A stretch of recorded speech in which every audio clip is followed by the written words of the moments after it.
Magandang araw sa lahat ng nakikinig sa channel na ito. Lalong-lalo na po sa iyo, Kuya Chris.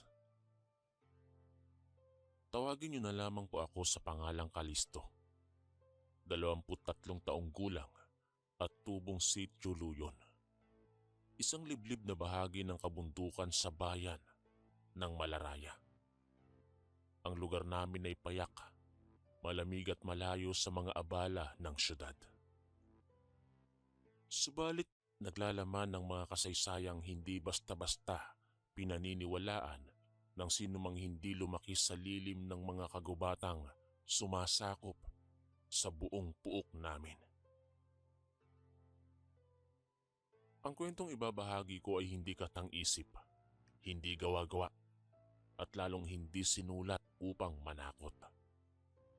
Ito ay isang bahagi ng aking buhay na minsan ko nang sinubukang kalimutan, ngunit paulit-ulit na bumabalik tuwing sasapit ang mga gabing tahimik at kapag humuhuni ang hangin tungo sa kaibuturan ng mapurol na gubat. Hindi ko nais na maging tagapagmana ng kwentong ito, pero ako ang kais sa isang natira sa aming pamilya na nakasaksi ng kabuuan ng mga pangyayaring maglalantad sa hiwaga ng mga nilalang na matagal nang gumagalaw kasama natin. Ngunit hindi natin nakikita. Naway makinig kayo ng may bukas na isipan.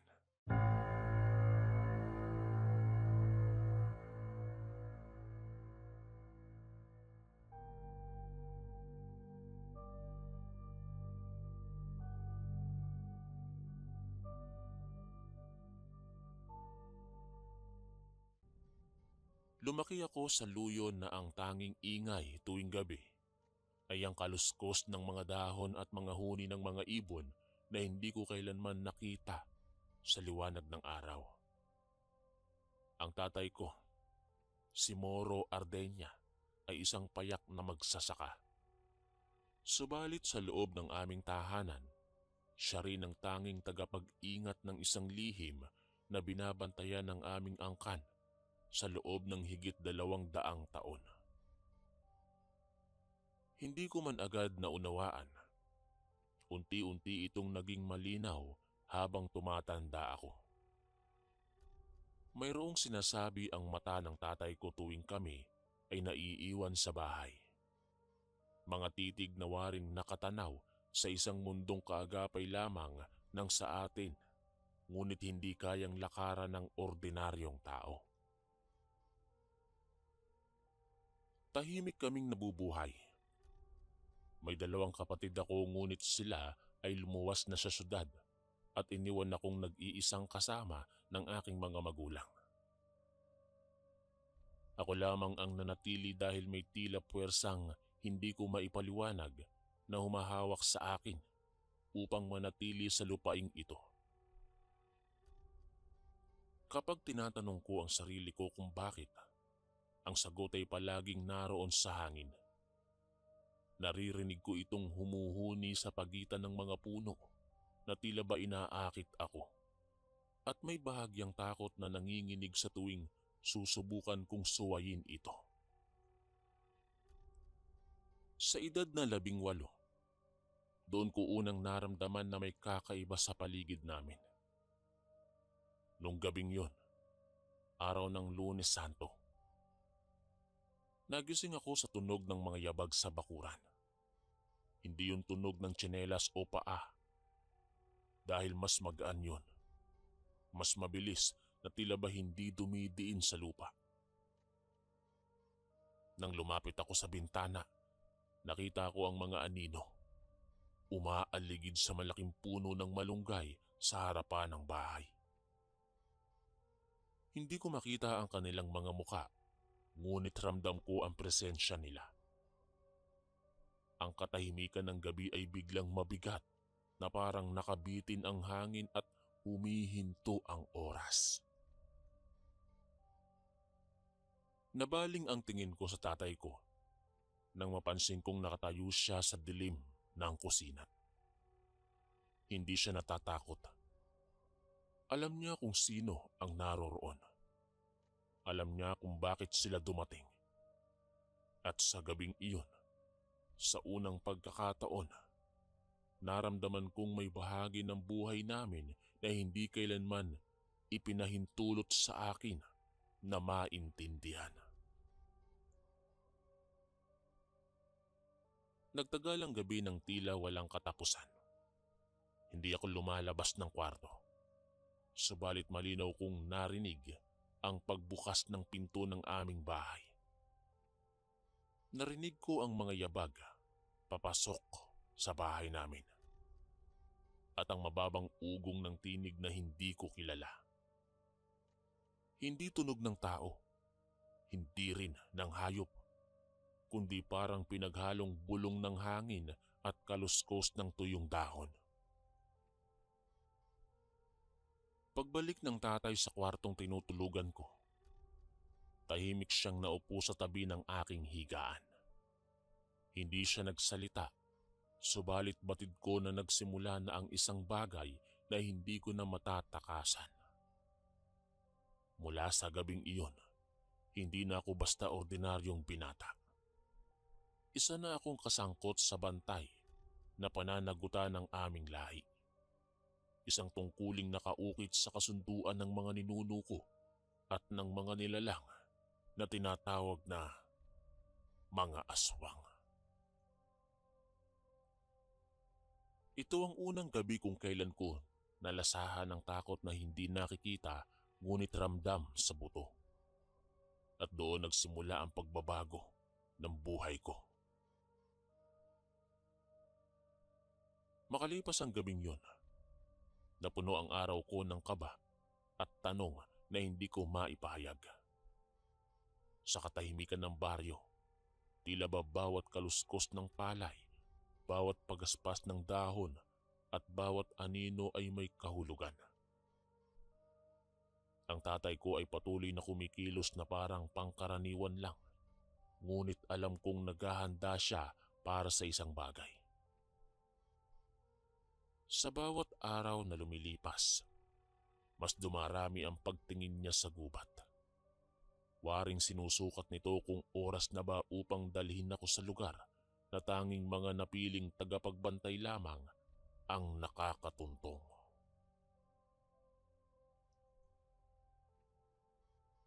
Pagsapit ng Miyerkules Santo, tinawag niya ako upang sundan siya sa likod ng aming bahay. Napansin kong suot niya ang lumang barong na minana pa raw niya sa lolo ko.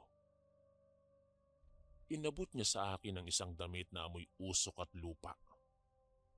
Pinagamit niya ito dahil ayon sa kanya, yun raw ang tanging paraan upang kilalanin ako ng mga nilalang na aming dadalawin bilang bahagi ng kanilang kasunduan.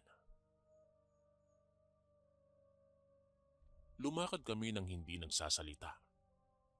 At habang papalapit kami sa gubat, unti-unting nag-iiba ang pakiramdam ko. Para bang humahapdi ang hangin sa balat. At may mabibigat na matang nakamasid sa bawat hakbang namin. Nang makarating kami sa gilid ng talahiban, nagkaroon ng kakaibang katahimikan. Wala akong naririnig maliban sa mabilis na tibok ng aking puso. Maya-maya pa, biglang sumindi ang mga sulo sa aming harapan. 12 apoy na sabay-sabay na nagliyab mula sa kawalan.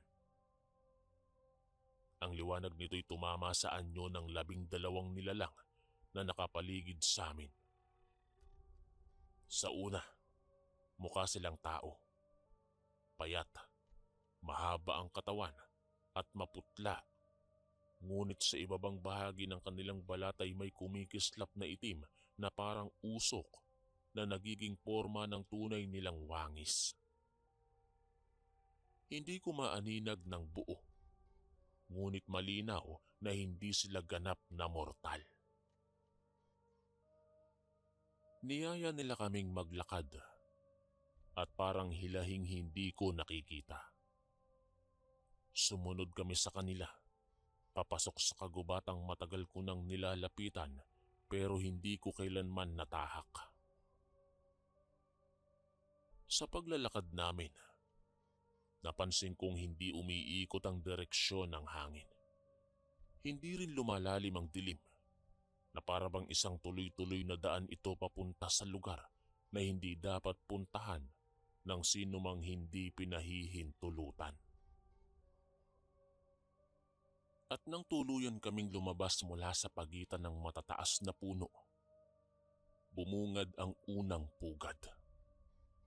Ang tahanan ng angkan ng aglaw. Mga nilalang na itim ang kaluluwa at nang aalipin ng mga aswang. Nakasabit sa mga punong parang sinunog ng kidlat ang mga katawan ng nilalang na mukhang tao. Subalit ngayon ay nakadikit ang katawan nila sa mga haligi. Mararamdaman mong hindi sila ordinaryo. Ang lupa ay amoy abo at lumang dugo. Hindi sariwa, ngunit parang hindi rin natutuyo. At habang nagmamasid ako, naisip kong sana'y hindi ko kailanman nakita ang lugar na yon, subalit huli na. Nang ibaling ko ang tingin kay Tatay Moro, nakita kong matigas ang panga niya at walang bakas ng takot sa muka. Ako lang ang nanginginig sa malamig na hangin ng lugar na yon. Alam kong sanay na siya. Marahil ilang beses na siyang dumating dito. Marahil ilang ulit na siyang humarap sa mga nilalang na wala sa mundo ng mga ordinaryong tao. Pero para sa akin, yon ang unang pagkakataon na nakita ko kung gaano kalalim ang ugnayan ng aming angkan sa mga aninong namumuno sa mga nakatagong lahi. Habang lumalakad kami, mas napansin ko ang mga aswang na naglilingkod sa mga engkantong itim. Ang mga mata nila ay malungkot at ang katawan nila ay tuyong-tuyo na parang piniga ng panahon. Hindi sila sumusunod dahil gusto nila. Sumusunod sila dahil wala silang pagpipilian. At sa gitna ng pugad na yon, may isang lugar kung saan maririnig ang impit na ungol at pagdaing ng mga nilalang na nagpapakita ng pinakamadilim na aspeto ng pagkatao. Doon ko lubusang naunawaan. Ang bawat aswang na hindi na mapakikinabangan ay hinahatulan sa harap ng iba. At ang mga engkantong itim ang nagpapasya kung sila ba'y pakakawalan o pupugutan ng ulo. Walang awa, walang pakiramdam. Isa lamang itong proseso. Isang mekanismo ng kontrol na matagal nang umiiral sa lugar na yon. Dinala kami ng 12 anino sa iba pang pugad. Mayroon silang kani-kaniyang lahi. Ang mga nakatira sa mga punong parang nililok ng hangin. Ang mga kumikilos sa lilim ng mga batong hugis haligi. Ang mga naglalakbay na hindi dinadatnan ng araw. Doon ko na lamang hindi iisang uri lamang ang mga aswang sa kwento ng matatanda. May mga lahing nuknukan ng lakas, ngunit mabagal kumilos. May mabibilis na halos hindi lumalapat ang paa sa lupa, at may iba namang tila usok na nakapalaman sa balat ng tao. Sa bawat pugad na aming nadadalaw, pakiramdam ko'y mas nauubos ang liwanag sa loob ng aking sarili. Dumating ako sa puntong bigla kong natanong ang sarili ko kung bakit kailangan ako pa ang makakita ng mga ito. Pero sa dulo, may parte sa akin na nagsasabing bahagi ito ng dapat kong malaman. Pagbalik namin ang bahay ng madaling araw, Parang 5 taon ang nadagdag sa bigat ng nararamdaman ko. Ang katahimikan ng baryo ay hindi na basta simpleng katahimikan. Para itong kalawakang hindi ko alam kung ligtas bang tawirin. Sapagkat ngayong alam ko na kung ano ang nasa likod ng gabi, mahirap nang bumalik sa dating kamusmusan. Mula noon, doon na nagsimula ang pagtanggal ng takot. Sapagkat nang makita ko ang mas malalim na kadiliman, ang karaniwang dilim ay nagiging hungkag na anino na lamang. Pagdating ng Sabado de Gloria, ramdam ko na ang pagbabago sa loob ng bahay namin. Ang tatay ko ay mas madalas tumitingin sa gubat at ang nanay ko naman ay tila ba may ipinagdarasal na hindi niya maiwasan sa kanyang puso. Hindi ko man itanong, alam kong may nalalapit na pangyayaring hindi ko kayang kontrolin. Kinabukasan, bago pa sumikat ang araw, nagising ako sa kakaibang lamig sa paligid. Parang may humaplos sa balat ko kahit wala naman akong nararamdaman na hangin. Nang bumangon ako, nakita kong sarado ang pinto ng silid ng tatay ko. Kumatok ako pero walang sumagot. At nang tuluyang bumukas ang pintuan, nakita ko siyang nakahiga. Payapa ang muka, ngunit malamig na ang katawan. Sa gilid ng kama niya, may nakalagay na lumang sulat. Nakalukot ang papel at nakasulat ang pangalan ko. Hindi ko maintindihan kung paano ko hahawakan ng ganitong klase ng pamamaalam. Alam kong hindi ordinaryo ang pagpanaw niya. Ramdam ko na kinuha siya ng mga nilalang na matagal niyang pinagsilbihan. Hindi dahil sa galit o parusa, kundi dahil natapos na ang tungkuling ipinasa sa kanya ng mga ninuno namin. At dahil wala nang iba, sa akin napunta ang responsibilidad. Nang mailibing namin ng tatay ko, naghari ang isang katahimikan na hindi katulad ng dati. Hindi ito katahimikan ng baryo o ng gabi. Ito'y katahimikan ng mundong naghihintay sa susunod na tagapagbantay. Alam kong hindi nababalik ang 12 anino sa bahay namin sapagkat hindi ko pa kayang gampanan ang tungkuling iniwan sa akin. At hanggang ngayon, habang isinusulat ko ang kwentong ito, ramdam ko ang bigat ng responsibilidad na yon. Sa bawat pag-ihip ng hangin mula sa gubat, sa bawat tapak ng mga paa ng hayop sa gabi, at sa bawat anino sa pagitan ng mga puno, alam kong naroon pa rin sila. Hindi sila umaalis. Hindi sila naglalaho. Naghihintay lamang sila sa araw na handa na ako. At kung sino man ang makakarinig nito, sana'y alalahanin ninyo na hindi lahat ng kwento ay katang-isip lamang. Ang iba, tulad nito, ay sugat sa buhay ng mga taong hindi kailanman piniling maging bahagi ng mundong nasa likod ng dilim. Hanggang dito na lamang po ang aking kwento. Maraming salamat po sa mga nakinig. Nasa inyo na po kung maniniwala kayo o hindi. Ako po si Kalisto, ang inyong kaistorya.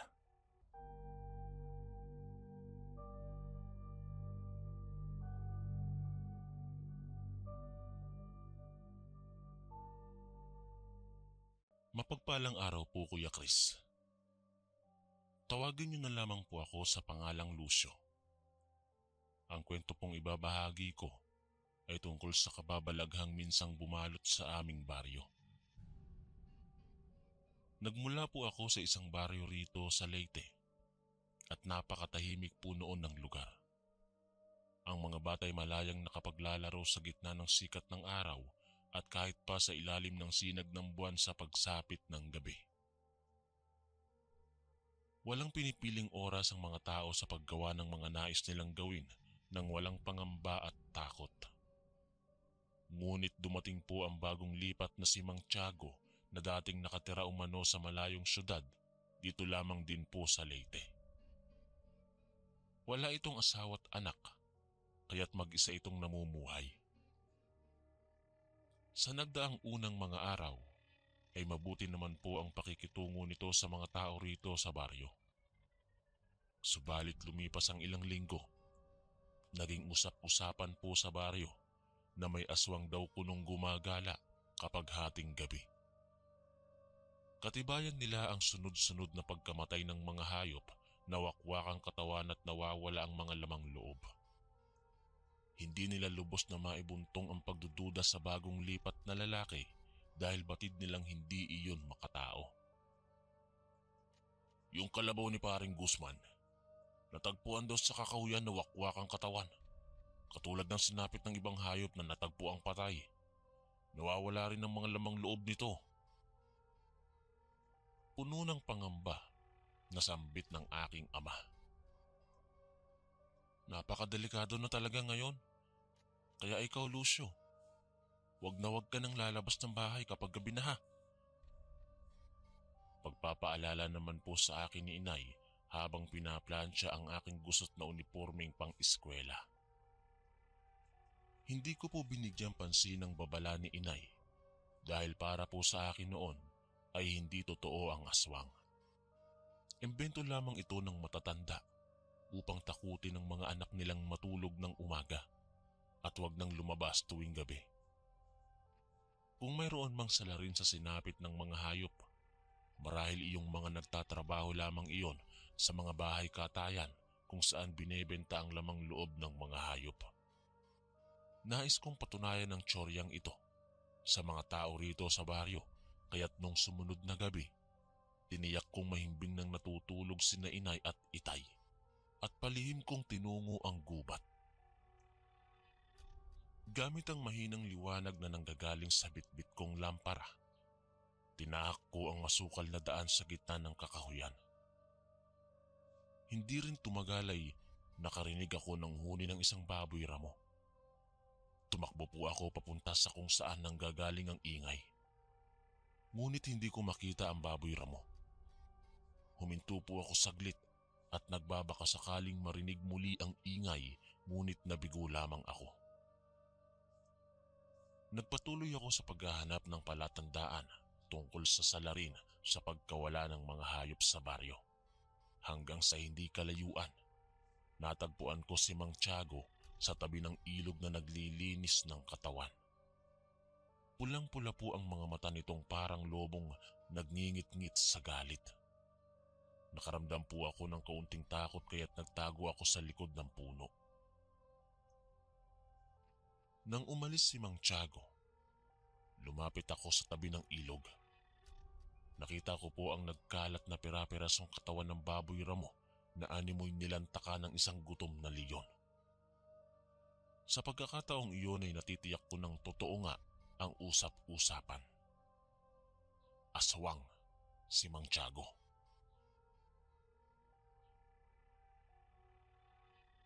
Kumaripas po ako ng takbo pa uwi sa bahay. Sa kabutihang palad naman po ay mahimbing pa ring natutulog ang aking mga magulang, kaya't palihim akong bumalik sa aking silid. Kinaumagahan, nagmadali akong pumaroon sa pinuno ng aming baryo na si Kapitan Juan. Isinalaysay ko ang buong pangyayari nung gabing nakita ko si Mang Tiago sa tabi ng ilog. Sigurado ka ba sa iyong nakita? Nakasisiguro ka bang siya ang pumatay sa baboy ramo? Puno ng kuryosidad sa tanong ni Kapitan Juan. Nakatitiyak po ako dahil ilang minuto bago ko siya nakita sa tabi ng ilog, narinig ko po ang huni ng isang baboy ramo. Ibig sabihin lamang nun, nung mga sandaling iyon, Malamang sinusubukan niya pa lamang na hulihin ito. Paliwanag ko. Tumango-tango si Kapitan Juan na tila ba kumbinsido sa aking pagsasalaysay. Nung parehong araw ding iyon ay napagpasya niyang dumalaw sa tahanan ni Mang Tiago kasama ang 5 tauhan at suriin ang bawat sulok ng pamamahay nito. Baka sakali ay makatagpo siya ng konkretong ebidensya laban dito. Nang sumunod na araw po, ay ikinuwento ni Kapitan Juan ang resulta ng pagdalaw nila sa bahay ni Mang Tiago. Humingi raw muna umano sila ng permiso rito na mag-inspeksyon sa bahay nito upang tiyaking wala itong tinatagong patunay na siya ang may kagagawa ng sunod-sunod na pagkamatay ng mga hayop sa baryo. Dahil mayroong anyang nakarating na sumbong sa kanya na nagsasabing nakita raw itong naglilinis ng katawan sa tabi ng ilog kung saan natagpuan din ng pira-pirasong katawan ng baboy ramo na nawawala ng lamang loob. Sa kabutihang palad ay hindi naman po ibinunyag pa ni Kapitan Juan na sa akin nanggaling ang sumbong. Matapang naman daw pong pumayag ang lalaki at hindi raw mababakas ang kaba sa reaksyon nito. Sinimulan umano ng mga tauhan ni Kapitan Juan ang paghalughog sa bahay ngunit wala silang napansing kahit anong kakaiba. Magmula sa amoy, mga kagamitan at ayos ng bahay, walang makapagsasabing pinaninirahan ito ng aswang. Sa kabila ng pagkabigo na mapatunayan ng pagiging aswang ni Mang Tiago, hindi po ako tumigil na mag-imbestiga kahit pa mismong si Kapitan Juan ay nagsasabing mali ang aking hinala. Kaya't sa sumunod na gabi, binagtas kong muli ang kakahuyan, dala-dala ang isang munting lampara. Ilang sandali pa ay nakarinig ako ng yabag ng mga paa patungo sa aking direksyon. Nagpagala-gala ako ng tingin habang nilalabanan ng takot na bumabalot sa aking katawan. Nawala ang tunog at tumigil ako sa paglalakad. Palingon-lingon ako sa pandilim na paligid sa gitna ng kakahuyan. Maya-maya pa, isang pamilyar na boses ang narinig ko na tumawag sa aking anak. Inay? Bulong ko sa aking sarili habang unti-unting nawawala ng lakas ng loob. Tinuntun ko kung saan nanggaling ang sigaw. Kahit pa nanginginig ang tuhod ay kumaripas ako ng takbo. Hindi malabo ang posibilidad na nasa kapahamakan si inay. Sumilip po ako sa likod ng isang malaking palumpong ng mga damo at nasilayan kung paano tahasang nilaslas ni Mang Tiago ang parting tiyan ng aking ina gamit ang mahahaba at matatalas na kuko. Mula sa ordinaryong kulay, ang mga mata nito'y naging kulay pula. Lumabas din ang 2 pangil nito kasabay ng pagbabago ng anyo ng katawang parang sa isang lobo. Walang pag-aatubiling isinubo nito ang mga lamang loob mula sa wakwak na katawan ni inay at marahas na nilantakan. Wala po akong nagawa kung hindi ang panoorin kung paano ginawang hapunan ang aking ina. Ubos na ang aking lakas upang makagalaw. Laking pagsisisi ko sa aking sarili sapagkat kung hindi lamang po ako noon tumakas sa bahay ay hindi na sana maiisipan pa ni inay ang sundan ako roon sa kakahuyan. Hindi sana nangyari ang lahat ng ito. Pilit ko pong inihakbang ang aking mga paa kahit pa pinaghihinaan na ako ng loob. Maingat kong nilisan ang kakahuyan at tumungo sa bahay ni Kapitan Juan. Kapitan? Kapitan? Paulit-ulit po akong kumatok sa pinto upang tawagin ang atensyon ng kapitan. Maya-maya pa ay pinagbuksan ako nito na bakas ang pagkayamot sa muka. Anong kailangan mo sa mga oras na ito, Lucio? Tanong ng kapitan na halatang inaantok pa. Kapitan, si inay, Nakita ko si inay. Pinatay siya ni Mang Tiago. Nasaksihan ng dalawa kong mga mata kung paano nagbago ang anyo ni Mang Tiago. Habang nilalantakan ng lamang loob ni inay. Doon po sa gubat. Nauutal na paliwanag ko kasabay ng marahan kong paghikbi. Gayon na lamang ang pagkagulat sa reaksyon ng kapitan nang marinig ang aking winika.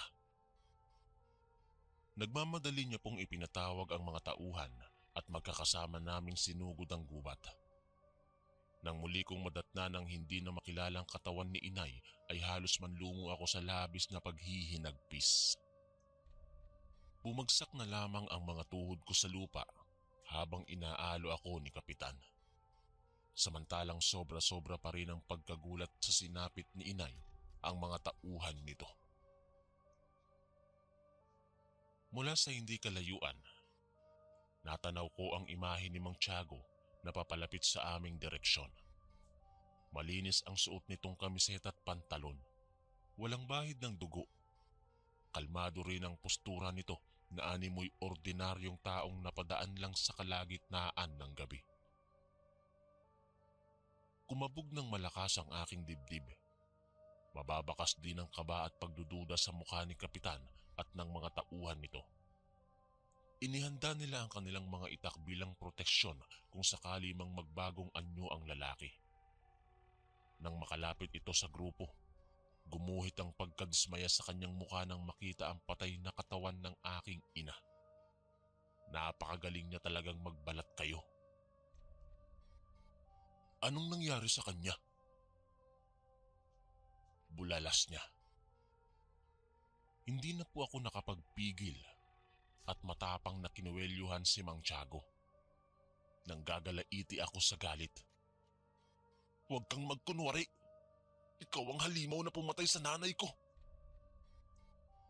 Mabilis namang pumagitna ang mga kasamahan ni Kapitan Juan at inawat ako sa pamamagitan ng paghawak ng mahigpit sa aking magkabilang mga braso. Pilit pa akong nagpupumiglas nung una, ngunit sa huli, pinanghinaan din ako't hindi na pumalag pa. Wala nang kahit 1% lakas ang natitira sa aking katawan. Anong katibayan ang meron ka? Wala kang sapat na ebidensya maliban sa mga kasinungalingan mo. Depensa nito. Inilipat nito ang atensyon niya kay Kapitan Juan. Kapitan, bakit hindi siya ang imbestigahan mo? Hindi kaya siya ang pumatay sa baboy ramo at sa iba pang mga hayop dito sa baryo? Hindi kaya siya ang pumatay sa sarili niyang ina para hindi isipin ng mga tao na hindi siya ang salarin? Dahil sino ba namang matinong anak ang papatayin ng kanyang sariling ina? Hindi kaya sadyang nasiraan lamang talaga ng ulo ang batang ito? Lalo pang sumiklab ang nag-aalab na apoy sa aking damdamin nang marinig ang sinabi ng lalaki. Subalit hindi ako makawala sa maigpit na pagkakahawak ng mga tauhan ni Kapitan Juan. Ang tanging nagawa ko lamang po ay ang sumigaw. Ikaw! Ikaw ang aswang sa baryong ito! Sa pagkakataong mapatunayan ko yun sa mga tao, susunugin namin ang katawan mo. Galit na usal ko. Bahagyang natawa lamang ito habang pailing-iling na animoy ng uuyam. Tama na, Lucio. Sabat ni Kapitan. Una sa lahat, Tiago, bakit ka narito sa kakahuyan ng ganitong oras? Kapitan, nagbabakasakali akong mahuli ang sinasabi ninyong aswang. Sayang at hindi ko naabutan ang pagpatay kay Helen eh. May sasalba ko pa sana ang buhay niya. Pagkukunwari ng aswang na si Tiago.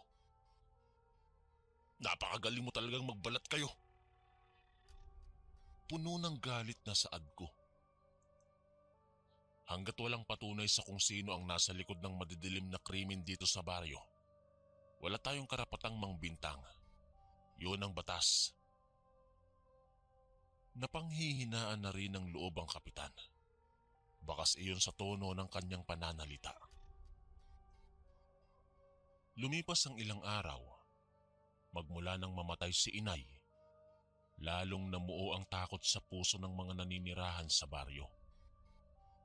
Ang iba nga'y napilitan ng lumipat ng tirahan makalayo lamang sa mapanganib na dulot ng aswang. Si Itay ay unti-unting nawala sa katinuan. Nakikita ko po lagi itong nakatulala lamang habang nakaupo sa silya. Sinasambit ang pangalan ng aking ina at sa tuwing madadatnan ko po siyang ganito, para bang ako'y nadudurog ng 1,000 beses. Isang araw po ay bumisita ang kilalang manggagamot mula sa isang malayong baryo na si Lolo Asyong sa aming bahay. Hindi para bigyang lunas ang pagkabaliw ni Itay dahil hindi naman sakop ng kanyang kakayahan ang panggagamot ng sakit sa pag-iisip, kundi para ipagkaloob ang isang mutya na nagmula paan niya sa pinakaunang henerasyon ng kanilang pamilya. Ang sabi niya po ay narinig niya raw ang balita tungkol sa pagkawala ng aking ina at ang haka-haka tungkol sa aswang na gumagala dito sa baryo namin. Kung mas maaga niya pa raw itong nalaman, noon pa lamang daw po sana ay bumisita na siya rito upang ipagkaloob ang mutya na makatutulong sa pagpuksa sa lagim na bumabalot sa baryo. Ang sabi niya ay gamitin ko raw po ito kung sakaling may balak akong lusubin ng aswang. At iniabot niya sa akin ng isang kulay pilak na palawit na inukit sa hugis ng katulad ng sakrus. Nang tanungin ko po kung paanong matatalo nito ang aswang habang sinusuri ang palawit na kung susukatin ay 3 pulgada lang. Ang tugon ng matanda ay sa oras anya na magpalit ng anyo ang aswang, ibaon ko raw ang palawit sa mata nito. Walang pagdadalawang isip na tinanggap ko ang palawit at nagsariling sikap na mag-ensayo sa pakikipaglaban. Nang sa ganon ay lumakas ang katawan ko. Hindi ako maaaring magpakampante dahil lamang mayroon akong mutyang makatutulong sa akin sa pagsalakay sa aswang. Ilang araw din matapos ang aking paghahanda, tiniyak kong kumpleto na ang mga sandatang kakailanganin ko sa paglusob sa aswang, katulad ng itak, lubid, sulo, at ang palawit na ibinigay ni Lolo Asyong. Kinagabihan din, habang mahimbing nang natutulog ang mga tao sa baryo, sumugod ako sa bahay ni Tiago. Nang narating ko po ang tapat ng kanyang munting bahay na gawa sa dahon ng anahaw, inutusan ko siyang lumabas sa pagsigaw na boses. Mabuti na lang at malayo ang kinatatayuan ng tinitirhan niyang kubo mula sa iba pang mga kabahayan sapagkat matatagpuan ito sa liblib na kakahuyan. Makailang ulit akong nagsisisigaw na tinatawag ang pangalan ni Mang Tiago hanggang sa wakas ay bumukas ang pinto at lumabas ang lalaki.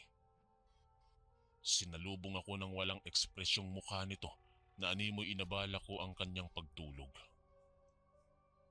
Humikab pa ito ng 2 beses, tsaka nagtanong kung ano ang aking sadya at bakit daw may daladala akong itak.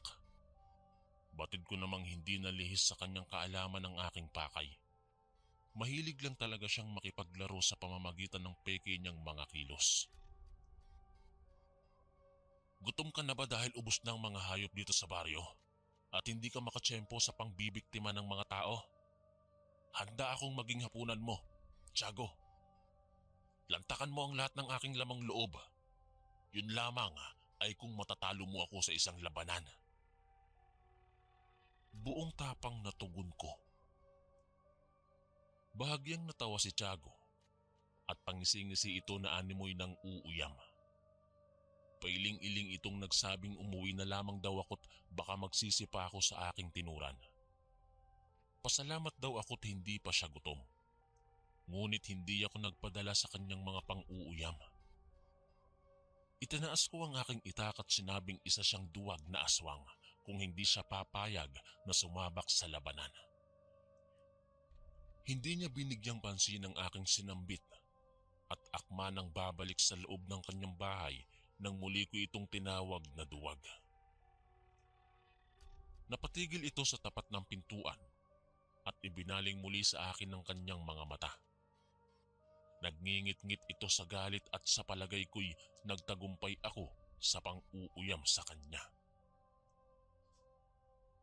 Nagsimulang magbago ang anyo ni Tiago. Naging kulay dugo ang bawat sulok ng kanyang mga mata. Lumabas ang dalawang matatalas na mga pangil nito at ang mahahaba't matutulis na mga kuko, kasabay ng pagbabago ng hugis ng kanyang katawan na parang sa isang tunay na halimaw.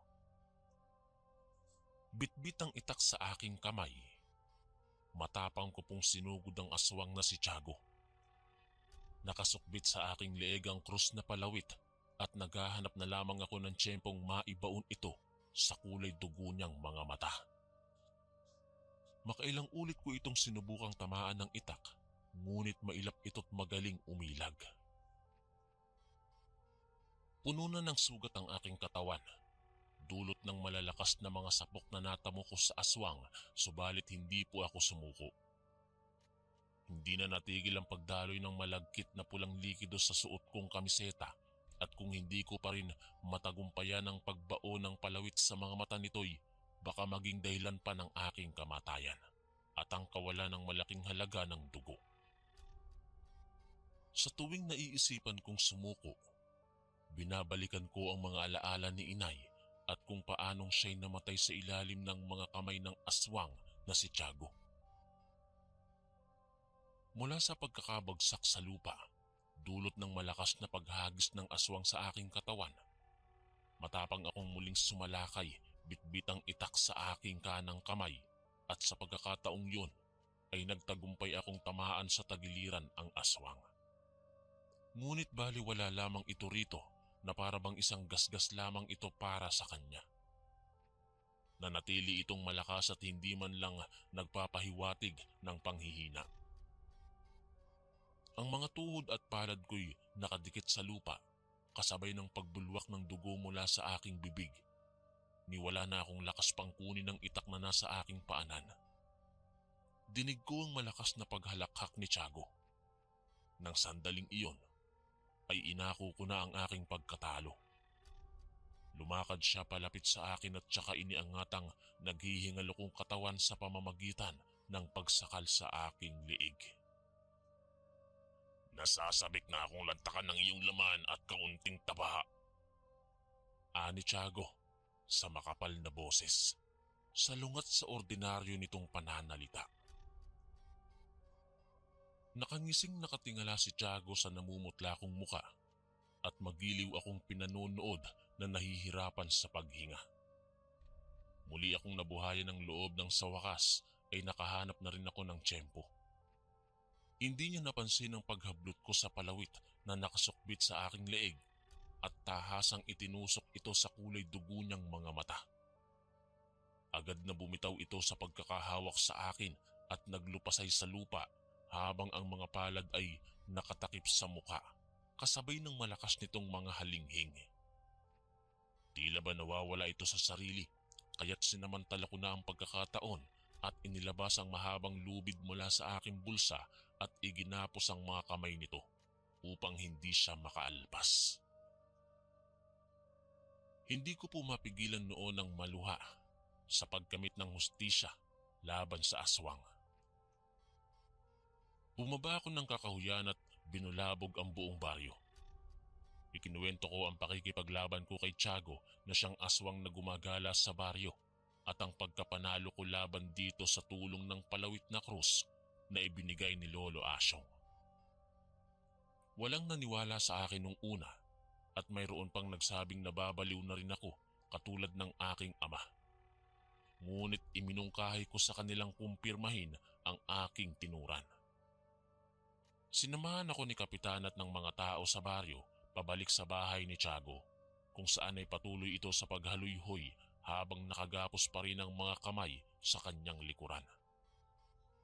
Halos hindi sila lubusang makapaniwala na ang aswang na iyon ay si Mang Tiago, dahil hindi pa rin ito nagpapalit ng anyo mula sa isang pagiging halimaw.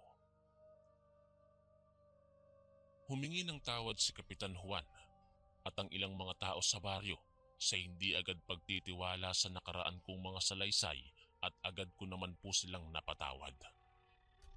Sa pamamagitan ng kanilang mga sulo, sinunog ng mga taga-baryo ang bahay ni Mang Tiago kasama na ang katawan nito nang sa gayon ay wala nang matira pang palatandaan ng masasamang dinulot nito sa baryo. Sa kabutihang palad, hindi na muling nabuhay ang aswang at tuluyan na itong naglaho. Ang dating lugar na binabalot ng takot at pangamba ay muling bumalik sa pagiging tahimik at mapayapa. Ang aking ama naman ay nagbago ang kanyang aura. Tila nabunutan siya ng tinik at bumalik sa kanyang katinuan. Nanumbalik ang kanyang lakas at di kalaunan ay nakapagtrabaho na siyang muli. Lumipas ang ilang buwan. Bumalik sa amin si Lolo Asyong at ikinuwento ko sa kanya ang lahat ng nangyari. Sinauli ko sa kanya ang palawit na krus, ngunit ito ay tinanggihan niya. Sabi niya, ako na daw ang may-ari ng palawit na krus na iyon. Dagdag pa niya, ay hindi daw lahat ay binibiyayaan ng palawit na iyon. Sadyang may mga tamang tao daw ang pwedeng humawak at magmay-ari ng nasabing palawit. Kalaunan ay tinuruan pa ako nitong manggamot sa mga taong nangangailangan ng aking tulong. Hindi rin ako makapaniwala dahil mayroon din pala akong angking galing sa panggagamot.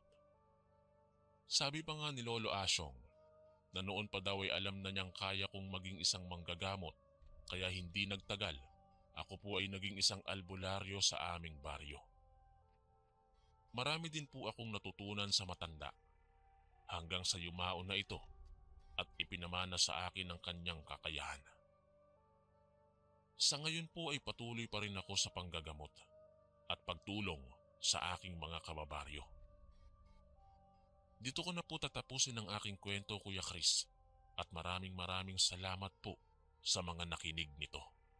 Ako po si Lucio, ang inyong kaistorya. Maraming salamat po mga kaistorya sa pakikinig. At kita-kits po ulit bukas para sa isa na namang nakakatakot na kwento. Ito po si Kuya Chris, ang inyong kaistorya. God bless po at ingat po lagi.